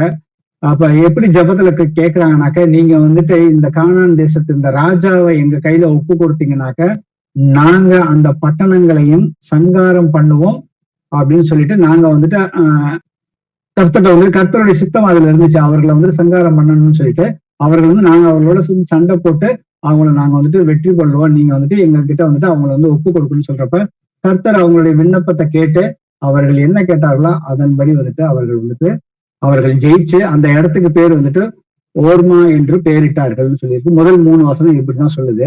4வது வசனம் பாத்தீங்கன்னாக்க அவங்க வந்துட்டு அடுத்த தேசத்துக்கு அவங்க வந்துட்டு சமுத்திரம் வழியாக வந்துட்டு நடக்க ஆரம்பிச்சிருக்காங்க. அவங்க வந்துட்டு அந்த நடந்து போற அந்த டயர்ட்ல வந்துட்டு அவர்கள் வந்துட்டு வழியின் நிமித்தம் ஜனங்கள் மனம் அடிவு அடைந்தார்கள்னு சொல்லி வசனம் வந்து சொல்லுது. இப்ப வாசிப்போமே என்னாகமத்துல 21ல 5-6 வசனங்களை வாசிப்போம். ஜனங்கள் தேவனுக்கும் மோசேக்கும் விரோதமாக பேசி, நாங்கள் வனாந்தரத்திலே சாகும்படி நீங்கள் எங்களை எகிப்து தேசத்திலிருந்து வரப்பண்ணினது என்ன? இங்கே அப்பமும் இல்லை, தண்ணீரும் இல்லை, இந்த அற்பமான உணவு எங்கள் மனதுக்கு வெறுப்பாய் இருக்கிறது என்றார்கள். அப்பொழுது கர்த்தர் கொள்ளிவாய் சர்ப்பங்களை ஜனங்களுக்குள்ளே அனுப்பினார். அவைகள் ஜனங்களை கடித்ததினால் இஸ்ரவேலருக்குள்ளே அநேக ஜனங்கள் செத்தார்கள். ஆமென். ஆமென். இந்த இடத்துல பாத்தீங்கன்னா ஜனங்கள் தேவனுக்கும் மோசேக்கும் விரோதமாக அவர்கள் வந்துட்டு முதல்ல வந்து பேசுனாங்க. நீங்க வந்து எங்களை வந்துட்டு சாகறதுக்கு தான் கூட்டிட்டு வந்தீங்களான்னு சொல்லி. இதுக்கு முந்தின வசனத்துல பாத்தீங்கன்னா கர்த்தர் அவங்களுக்கு வந்துட்டு ஒரு யுத்தத்துல வந்துட்டு பெரிய வெற்றியை வந்துட்டு கொடுக்குறாரு. கொடுத்துட்டு அடுத்ததுக்கு டிராவல் பண்றப்ப பாத்தீங்கன்னா அவங்க வந்துட்டு டயர்ட்ல வந்துட்டு எங்களை வந்துட்டு சாகறதுக்கு தான் கூட்டிட்டு வந்தீங்களான்னு சொல்லி ரொம்ப தைரியமா வந்துட்டு அங்க வந்துட்டு கர்த்தருக்கு விரோதமாக வந்துட்டு மோசேக்கு விரோதமாக பேசிட்டு, எங்களுக்கு வந்துட்டு இங்க வந்துட்டு அப்பமும் இல்லை, தண்ணீரும் இல்லை, இந்த அற்பமான உணவு எங்கள் மனதுக்கு வெறுப்பாக இருக்கிறதுன்னு சொல்றாங்க. அவங்க சொல்றதுமே இந்த இடத்துல பாத்தீங்கன்னா சரியான இதுவும் இல்லை. கர்த்தர் வந்துட்டு அவங்களுக்கு வந்துட்டு அப்பம் வந்துட்டு அந்த 40 வருஷம் வந்துட்டு கர்த்தர் வந்துட்டு கொடுக்குறாரு. அது அவங்க வந்துட்டு நிதானிக்கவே இல்லை. அவர்களுக்கு வந்துட்டு எனக்கு இந்த உணவு வந்துட்டு அற்பமான உணவு எங்கள் மனதுக்கு வெறுப்பாக இருக்கிறதுன்னு சொல்றாரு. கர்த்தர் வந்துட்டு கொடுக்குற உணவு வந்துட்டு அவர்களுக்கு வந்து சலிப்படைந்து விட்டதுங்கிறத வந்துட்டு அவர்கள் வந்து எப்படி வந்துட்டு அவங்களுடைய இருதயம் வந்துட்டு எதையுமே உணர்வு இல்லாமல் வந்துட்டு அந்தந்த சூழலுக்கு ஏற்றபடி வந்துட்டு பேச ஆரம்பிச்சாங்க. அப்ப பாத்தீங்கன்னாக்க இது இவ்வளவு நேரம் பாத்தீங்கன்னாக்க நம்ம வந்து இவ்வளவு வசனங்களை பார்த்தப்ப பாத்தீங்கன்னா கர்த்தருக்கு விரோதமாக அவர்கள் வந்துட்டு முறுமுறுத்தார்கள், குற்றம் கண்டுபிடித்தார்கள், வாக்குவாதம் வந்துட்டு பண்ணிக்கிட்டே இருந்தாங்க. அப்ப கர்த்தர் பாத்தீங்கன்னாக்க என்ன பண்ணார், கடைசியா கொள்ளிவாய் சர்ப்பங்களை ஜனங்களுக்குள்ளே அனுப்பினார். அவைகள் ஜனங்களை கடித்ததுனால் இஸ்ரவேலுக்குள்ளே அநேக ஜனங்கள் செத்தார்கள். அடுத்தது 7, 8, 9 வசனங்கள். அதனால் ஜனங்கள் மோசேயினிடத்தில் போய், நாங்கள் கர்த்தருக்கும் உமக்கும் விரோதமாய் பேசினதினால் பாவம் செய்தோம். சர்ப்பங்கள் எங்களை விட்டு நீங்கும்படி கர்த்தரை நோக்கி விண்ணப்பம் பண்ண வேண்டும் என்றார்கள். மோசே ஜனங்களுக்காக விண்ணப்பம் பண்ணினான். அப்பொழுது கர்த்தர் மோசேயை நோக்கி, நீ ஒரு கொள்ளிவாய் சர்ப்பத்தின் உருவத்தை செய்து அதை ஒரு கம்பத்தின் மேல் தூக்கி வை. கடிக்கப்பட்டவன் எவனோ அவன் அதை நோக்கி பார்த்தால் பிழைப்பான் என்றார். அப்படியே மோசே ஒரு வெண்கல சர்ப்பத்தை உண்டாக்கி அதை ஒரு கம்பத்தின் மேல் தூக்கி வைத்தான். சர்ப்பம் ஒருவனை கடித்த போது அவன் அந்த வெண்கல சர்ப்பத்தை நோக்கி பார்த்து பிழைப்பான். ஆமென். ஆமென். இப்ப பாத்தீங்கன்னாக்க கர்த்தர் வந்துட்டு அவங்களுடைய முறுமுறுப்பு எந்த அளவுக்கு போயிருச்சு பாத்தீங்கன்னாக்கா, அவங்க எந்த ஒரு காரியத்திலயுமே முழு திருப்தியாவுமே இல்லை. அப்ப கடைசியா வந்து கர்த்தருடைய கோபம் வந்துட்டு எந்த அளவுக்கு போச்சுன்னா, கொல்லிவாய் சர்ப்பங்களை வந்துட்டு அவர் வந்துட்டு அனுப்புறாரு. அனுப்புனதுக்கு அப்புறம் வந்துட்டு அவர்கள் போய் மோசே கிட்ட போய், எங்களுக்காக நீங்க வந்துட்டு உங்க தேவனுக்கும் உங்களுக்கும் எதிராக நாங்க வந்துட்டு பாவம் செஞ்சிட்டோம், எங்களை வந்துட்டு காப்பாத்துங்க அப்படின்னு சொல்லி முறையிடுறாங்க.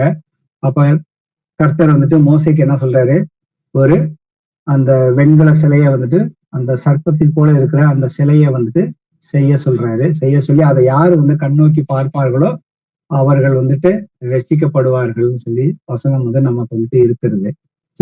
இதவே பாத்தீங்கன்னாக்க யோவான்ல 3வது அதிகாரத்துல 14, 15 வசனத்தை வாசிட்டோம்னாக்க, சர்ப்பமானது மோசேயினால் வனாந்திரத்திலே உயர்த்தப்பட்டது போல மனுஷகுமாரனும் தன்னை விசுவசிக்கிறவன் எவனோ அவன் கெட்டு போகாமல் நித்திய ஜீவனை அடையும்படிக்கு உயர்த்தப்பட வேண்டும். அப்ப இந்த இடத்துல பாத்தீங்கன்னாக்க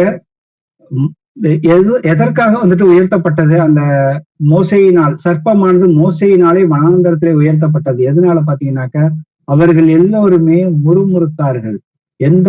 எல்லாத்துக்குமே அவர்கள் வந்துட்டு முறுமுறுக்க ஆரம்பித்தார்கள். கர்த்தர் எவ்வளவுதான் அவங்களை வந்து ரட்சிப்புக்குள்ள வழி நடத்தி அவர்கள் மேல் இரக்கம் பாராட்டி அவர்களுக்கு தேவையான எல்லாவற்றையுமே, ஆனா ஒரு இடத்துல வந்துட்டு மோசே வந்துட்டு கர்த்தரை குறித்து பேசுறப்ப, நீங்க வந்துட்டு அவரை வந்துட்டு ஒரு தாய் வந்து தான் மார்பில வந்துட்டு ஒரு பிள்ளையை சுமக்கிறது போல இந்த ஜனங்களை வந்துட்டு நீங்க வந்துட்டு அது சுமந்து கொண்டு வந்தீங்க அப்படின்னு சொல்லுவாரு. அப்ப அவங்க வந்துட்டு முறுமுறுத்ததுனாலதான். அதே போலதான் இன்னைக்கு வந்துட்டு மனுஷகுமாரன் யாரெல்லாம் கர்த்தர் வந்துட்டு அவருடைய சிலுவை மரணத்தை வந்துட்டு யாரெல்லாம் வந்துட்டு அதை விசுவசிக்கிறார்களோ அவர்கள் எல்லோருமே ரட்சிப்புக்குள்ள போகிறதுக்காக தான் வந்துட்டு மனுஷகுமாரனும் வந்துட்டு உயர்த்தப்பட்டாருங்கிறத நாம வந்துட்டு முழுமையா வந்துட்டு நிதானிச்சு பார்க்கணும். அப்ப இவைகள் எல்லாமே வந்துட்டு நமக்கு வந்துட்டு திருஷ்டாந்தமாக தான் வந்து கர்த்தர் வந்துட்டு கொடுத்திருக்கிறாருங்கிறத முழுமையாக உணர்ந்து கொள்ள வேண்டும். ஏன்னா நாம வந்துட்டு பெரிய பெரிய பாவங்கள்ல எல்லாம் வந்துட்டு நாம வந்துட்டு வெளியில வந்திருப்போம். ஆனா அந்த முறுமுறுக்கிற காரியங்கள், அந்த முறுமுறுக்கிறப்ப பாத்தீங்கன்னாக்க, கணவன் வந்து மனைவி கிட்ட வீட்டுக்குள்ள வந்துட்டு ஏதாவது ஒரு காரியத்தை பண்ண சொல்றப்ப வந்துட்டு அவர்களுக்குள்ளாக சலிப்படைஞ்சு இதவே திருப்பி திருப்பி சொல்றாரு அப்படின்னு சொல்லி ஒரு முறுமுறுத்துக்கிட்டே அதை வந்துட்டு செய்வோம். அதற்கு பதிலா வந்துட்டு என்ன பிரச்சனையோ அதை ஒருவருக்கு ஒருவர் கலந்து ஆலோசித்து இதை செய்ய முடியுமா, ஏன் செய்ய முடியாதா அப்படிங்கிறத வந்துட்டு அந்த அன்பின் நிமித்தமாக ஒருவரை ஒருவர் வந்து தாங்கி நடக்குன்னு சொல்றாரு. அதே போலதான் பிள்ளைகள், மனைவி, கணவன், இந்த குடும்பத்துக்குள்ளே வந்துட்டு எவ்வளவு முறுமுறுப்பு இருக்கு அப்படிங்கிறத வந்துட்டு நாம வந்துட்டு நிதானிச்சு பார்ப்போம். ஏன்னா இன்னைக்கு வந்து நமக்குள்ள வந்துட்டு கர்த்தரை அவரை ஏற்றுக்கொண்டு நாம வந்துட்டு ரட்சிப்புக்குள்ள வந்துட்டு இயேசுவின் நாமத்தினால ஞானஸ்தானம் எடுத்துட்டோம் அப்படின்னு சொல்லிட்டு இன்னைக்கு வந்துட்டு நாம வந்து பழைய சண்டைகள், பழைய காரியங்களை குறிச்சு கூட பேசாம இருக்கலாம். ஆனா அன்னன்னைக்கு நடக்கிற காரியங்கள்ல வந்துட்டு நாம எந்த அளவுக்கு வந்துட்டு முறுமுறுக்கிறோமா முறுமுறுக்கலையா அப்படிங்கிறத நாமே வந்துட்டு நிதானித்து பார்க்க வேண்டும். ஏன்னா உலகத்தின் முடிவு காலத்திலும் வந்துட்டு இப்படிதான் வந்துட்டு இருக்கும் வந்துட்டு சொல்லி இருக்கிறாரு. அப்ப உலகத்தின் முடிவு காலத்துல நாம வந்துட்டு இருக்கிறோங்கிறத நிதானிச்சு பார்ப்போம். ஏன்னா முதல் 2 உலக யுத்தங்கள் வந்துட்டு கர்த்தர் வந்துட்டு பைபிள்ல வந்துட்டு சொல்லியிருக்காரு. வெளிப்படுத்துற விஷயத்துல 3 உலக யுத்தங்கள் உண்டுன்னு சொல்லியிருக்கிறாரு. அதே போல 2 உலக யுத்தங்கள் வந்துட்டு நடந்து முடிந்தது. அந்த 2 உலக யுத்தம் நடந்தது எங்கன்னு பாத்தீங்கன்னா ஐரோப்பா கண்டத்துலதான் வந்துட்டு அங்க அந்த ஐரோப்பா நாடுகள் தான் வந்துட்டு சண்டை வந்துட்டு போட்டார்கள் பார்த்தோம். ஆனா இன்னைக்கு வந்திருக்கிற நியூஸ் நீங்க வந்துட்டு நிதானிச்சு பாத்தீங்கன்னாக்க, அமெரிக்கா வந்துட்டு ஐரோப்பாவை அந்த யுக்ரைனுக்கு சப்போர்ட் பண்ண மாட்டேன்னு சொல்லிட்டு அந்த அவங்களுடைய சப்போர்ட்டை வந்துட்டு ஆல்மோஸ்ட் வந்து வாபஸ் வாங்கக்கூடிய நிலைமையில தான் இருக்குது. நேற்று வந்துட்டு பாத்தீங்கன்னா அமெரிக்க அதிபருக்கும் யுக்ரைன் அதிபருக்கும் நடந்த அந்த பேச்சுவார்த்தை வந்துட்டு தோல்வியில முடிஞ்சு அதை வந்து வாக்குவாதத்தோட அவர்கள் வந்து கிளம்பி போயிட்டாருங்கிறத நியூஸ் எல்லாம் இன்னைக்கு அநேகர் வந்து பார்த்திருப்போம். அப்ப பாத்தீங்கன்னாக்க இருந்த போதிலும் வந்துட்டு ஐரோப்பா வந்துட்டு யுக்ரைனுக்கு வந்துட்டு சப்போர்ட் பண்ண போகுது அப்படின்னு பாத்தீங்கன்னாக்க, அந்த 3வது யுத்தத்துக்குரிய அதே ஒரு வரலாறுல என்ன நடந்ததோ அந்த யுத்தம் ஐரோப்பால பெரிய லெவல்ல வந்துட்டு தொடங்குச்சு. அதே போல 3வது உலக யுத்தமும் வந்துட்டு தொடங்கக்கூடிய சூழல்கள் வந்துட்டு அந்த போர் மேக சூழல்கள் வந்துட்டு சூழ்ந்து கொண்டு அதிகமாக வந்துட்டு நமக்கு வந்துட்டு அந்த வரலாறு வந்து பழையபடி வந்துட்டு ரிப்பீட் ஆகுது. இன்னைக்கு வந்துட்டு அமெரிக்க அதிபர் வந்துட்டு 3வது உலக போர்னு சொல்லி தன்னுடைய நாவினால வந்துட்டு சொல்லிக்கிட்டே இருக்கிறாரு. அப்ப நாம வந்துட்டு உலகத்தின் ஒரு முடிவு காலத்துக்குள்ளதான் வந்திருக்கிறோங்கிறத நாமே வந்துட்டு நிதானித்து பார்ப்போம். அப்ப நாம வந்துட்டு ரொம்ப கடந்து அந்த முறுமுறுப்புங்கிறது வந்துட்டு நாம இருதயத்துக்குள்ள பண்றோமா? ஏன்னா கர்த்தர் வந்து இருதயத்தை சோதித்து அறிகிறவராக இருக்கிறார். அப்ப எந்த ஒரு காரியத்திலையும் வந்துட்டு நாம வந்துட்டு எல்லாவற்றையுமே முறுமுறுப்பு இல்லாமல் எப்பொழுதுமே கர்த்தருக்குள்ள வந்துட்டு சந்தோஷமாக இருக்க வேண்டும் சொல்லியிருக்காரு. மறுபடியும் சொல்லுகிறேன், நீங்கள் வந்துட்டு சந்தோஷமாக இருக்க வேண்டும் சொல்லியிருக்காரு. 1 கொரிந்தியர்ல வந்து 10வது அதிகாரத்துல 12வது வசனம் சொல்லுது, இப்படி இருக்க தன்னை நிற்கிறவன் என்று எண்ணுகிறவன் விழாதபடிக்கு எச்சரிக்கையாக இருக்க வேண்டும் என்று சொல்லியிருக்கிறாரு. அப்ப நான் வந்துட்டு கர்த்தருக்குள்ள இருக்கிறேன், நான் எல்லாமே வந்து சரியாதான் இருக்கிறேன் அப்படிங்கிறப்ப பாத்தீங்கன்னாக்க நம்மளுடைய வாயின் வார்த்தைகளையும் அந்த வாயின் வார்த்தைகளுக்குள்ளாக வருகிற முறுமுறுப்புகளை நாம வந்து எந்தெந்த காரியத்துக்கெல்லாம் முறுமுறுக்கிறோங்கிறத வந்து பார்ப்போம். நம்ம முறுமுறுக்கிறதுக்கு பதிலா கர்த்தர்கிட்ட வந்துட்டு கர்த்தரை சார்ந்து எல்லா காரியங்களையும் அவரிடத்துல, உங்கள் கவலைகளை எல்லாவற்றையுமே அவரிடத்துல வந்துட்டு ஒப்படைங்கள், அவர் வந்து பார்த்து கொள்வார்னு வந்து சொல்லியிருக்கிறாரு. ஏன்னா அதற்காக தான் அவருடைய ஆவியை வந்துட்டு நமக்குள்ள கொடுத்திருக்காரு. அவருடைய ஆவியை பெற்றுக்கொண்டு நாம இருதயத்துல முறுமுறுக்க ஆரம்பிச்சோம்னாக்க கர்த்தரை நாம வந்துட்டு துக்கப்படுத்துகிறவர்களாக தான் இருக்கிறோங்கிறத நாம வந்து புரிந்து கொள்ள வேண்டும். ஆகையால் தெரிந்து கொள்ளப்பட்டவர்கள், நீங்கள் எல்லோருமே வந்து தெரிந்து கொள்ளப்பட்டவர்கள், கிறிஸ்து இயேசுவினால் உண்டான அந்த ரட்சிப்பையும் அந்த நித்திய மகிமையோடும் பெற்றுக்கொள்ளும்படி சகலத்தையும் அவர்கள் நிமித்தமாக நான் சகிக்கிறேன்னு சொல்லி பவுல் சொல்றாரு. நமக்கு வந்து சகிப்புத்தன்மை, பொறுமை வந்துட்டு அதிகம். அதுதான் வந்துட்டு ஆவியின் கனியில ஒரு பிரதானமானது. என்ன, நீடிய பொறுமையாக இருக்கிறவர்கள் வந்துட்டு கண்டிப்பா வந்துட்டு உலகத்தை வந்து சுதந்திரித்துக் கொள்வார்கள், பூமியை சுதந்திரித்துக் கொள்வார்கள். இந்த பூமியை சுதந்திரித்துக் கொள்வதுன்னா என்னது, நித்திய ஜீவனுக்குள்ள கண்டிப்பா நாம எல்லோருமே வந்துட்டு போவோம். சோ நம்மை நாமே வந்துட்டு நிதானித்து பார்ப்போம். ஏன்னா முறுமுறுக்கிறங்கிற காரியம் வந்துட்டு அவ்வளவு வந்து ஒரு கிறிஸ்தவர்களுடைய வாழ்க்கையில வந்துட்டு முக்கியமான ஒரு நிகழ்வுகள் வந்துட்டு அது நடக்கக்கூடாது. அதை வந்து நாம எப்பொழுதுமே நிதானிக்கிறவர்களாக இருந்து கர்த்தர் நம்ம கூட எப்பொழுதுமே வந்துட்டு பேசுவதற்கு ஆவலாக இருக்கிறார். ஆனா நாமளும் வந்துட்டு கர்த்தர் கூட உறவாடுவோம், சந்தரித்து கொண்டே இருக்க வேண்டும் என்று சொல்லியிருக்காரு. நமக்கு வந்து ஏனோக்கு எப்படி இருந்தாரு, நோவா எப்படி வந்து சந்தரித்து கொண்டு இருந்தாரோ அதே போல நாமும் வந்துட்டு அவரோடய கூட வந்துட்டு நம்மளுடைய எல்லா வழிகளையும் அவர்கிட்ட வந்து ஒப்பு கொடுத்து நடக்கிற பிள்ளைகளாக இருந்தாக்க நாம வந்துட்டு எந்த ஒரு காரியத்திலையும் முறுமுறுக்க மாட்டோங்கிறது தேவன் வந்துட்டு நமக்கு வந்து வாக்குத்தத்தம் பண்ணி கொடுத்திருக்காரு. எப்பனாக்க நாம அவர் கூட வந்துட்டு பேச ஆரம்பிச்சிட்டோம்னாக்க நாம இருதயத்துல முறுமுறுக்க மாட்டோம். Praise Lord brothers and sisters. எங்கள் கர்த்தராகிய இயேசுவே, உம்மை போற்றுகிறோம், உம்மை வாழ்த்துகிறோம், உம்மை ஆராதிக்கின்றோம், உமக்கு நன்றி செலுத்துகிறோம். அப்பா இயேசுவே, எங்களை வந்துட்டு ரட்சிப்புக்குள்ள வந்துட்டு வழி நடத்துறீங்கப்பா. இன்றைக்கு வரைக்கும் உங்களுடைய ஆவியினால எங்கள் எல்லோரையும் வழி நடத்தி வருவீங்கப்பா. அதற்காக நாங்கள் உமக்கு கொடான கோடி நன்றிகளை ஏறெடுக்கிறோம் அப்பா. இயேசுவே, ஜீவன் உள்ளவரே, இதோ இன்று கலந்து கொண்ட எல்லா சகோதரிகளையும் பிள்ளைகளையுமே வந்து கர்த்தராகிய இயேசு கிறிஸ்துவின் நாமத்தினாலே ஆசீர்வதிக்கிறோம் அப்பா. அப்பா தகப்பனே, இதோ நாங்கள் பேசுகிற ஒவ்வொரு வார்த்தைக்கும் கணக்கு கொடுக்க வேண்டும் அப்பா. நியாய தீர்ப்பு நாளிலே நாங்கள் உமக்கு சித்தம் இல்லாத வார்த்தைகளை எவ்வளவோ பேசியிருக்கிறோம் அப்பா. அவைகளுக்கு எங்களால வந்து கணக்கு கொடுக்க முடியுமா என்பது கூட நாங்கள் வந்து சில நேரங்கள்ல வந்துட்டு உணர்வு இல்லாமல் இருக்கிறோம் அப்பா. அப்பா தகப்பனே, நீர் வந்து தயவாய் மன்னியும் அப்பா. நாங்கள் வந்துட்டு என்ன ஒரு காரியங்கள் செய்தாலும் சந்தோஷத்தோட செய்யணும்னு சொல்லியிருக்கீங்கப்பா. ஆனா அநேக நேரங்கள்ல நாங்க வந்துட்டு அதை செய்வதற்கு தவறி இருக்கிறோம் அப்பா. நாங்கள் எங்கள் இருதயத்துல முறுமுறுத்திருக்கிறோம், எங்களுடைய சத்தத்தினால முறுமுறுத்திருக்கிறோம் அப்பா.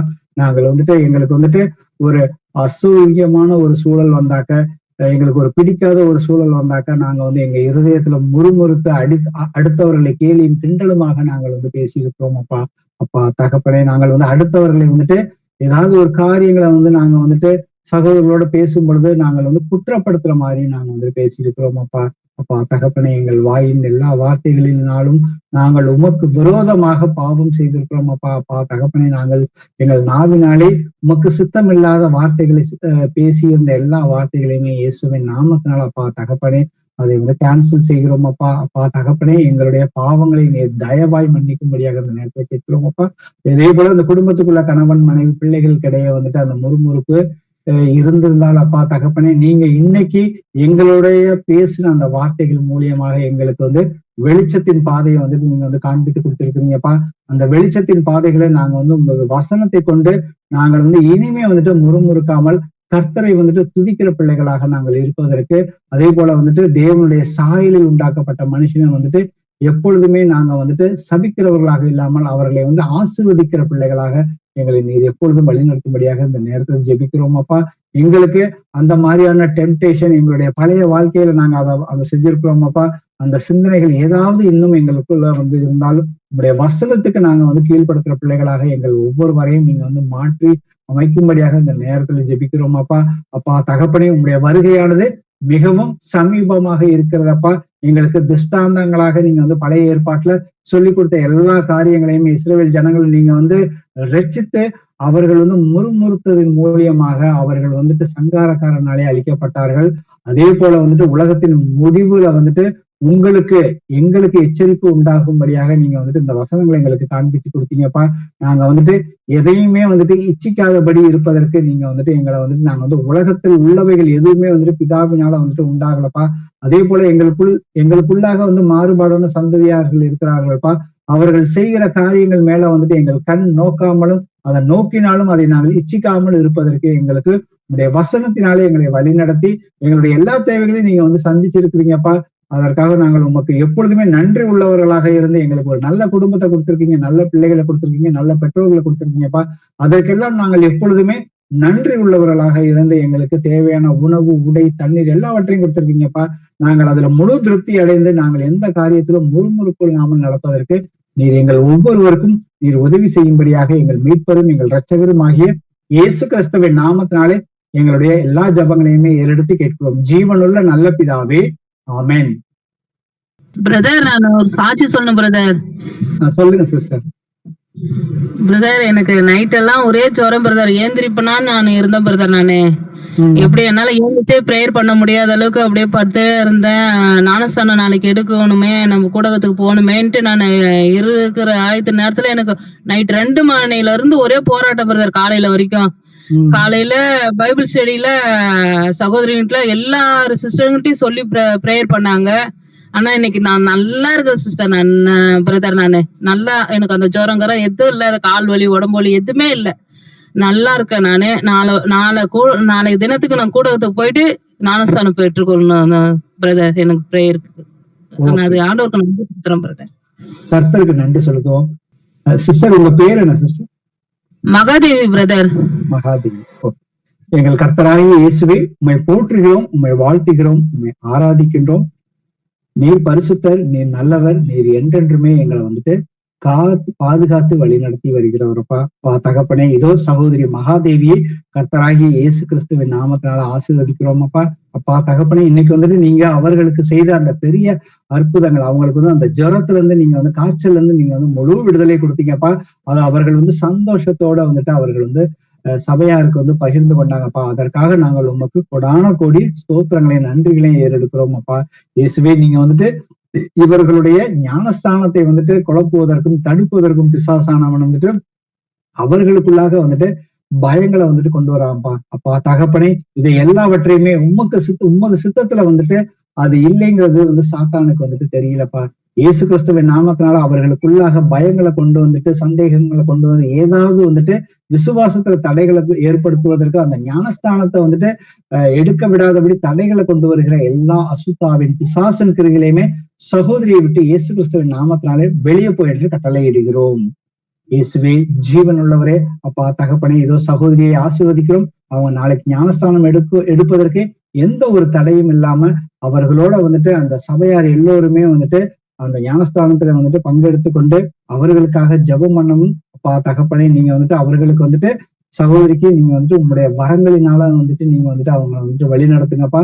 அதே போல நீங்க வந்துட்டு பரிசுத்த ஆவியின் அந்த கனிகள்ல வந்துட்டு அவர்கள் வந்துட்டு இன்னும் வளர்வதற்கும் சகோதரியை வந்துட்டு உப்பாகவும் ஒளியாகவும் வந்துட்டு வழிநடத்தும், உப்பாகவும் வெளிச்சமாகவும் இருப்பதற்கும் இவர்கள் மூலியமாக சத்திய மார்க்கம் வந்துட்டு அநேகருக்கு சென்றடைவதற்கும், இவர்கள் சாட்சிகள் மூலியமாக அநேகர் வந்துட்டு தேவனை மகிமைப்படுத்துவதற்கும், அவர்கள் வந்துட்டு உண்மை சொந்த ரட்சகராக ஏற்றுக்கொள்வதற்கும் நீங்க வந்துட்டு சகோதரியை வந்துட்டு உங்களுடைய ராஜ்யத்துல நீங்க முழுமையாக பயன்படுத்தும்படியாக அந்த நேரத்துல நாங்கள் ஜெபிக்கிறோம் அப்பா.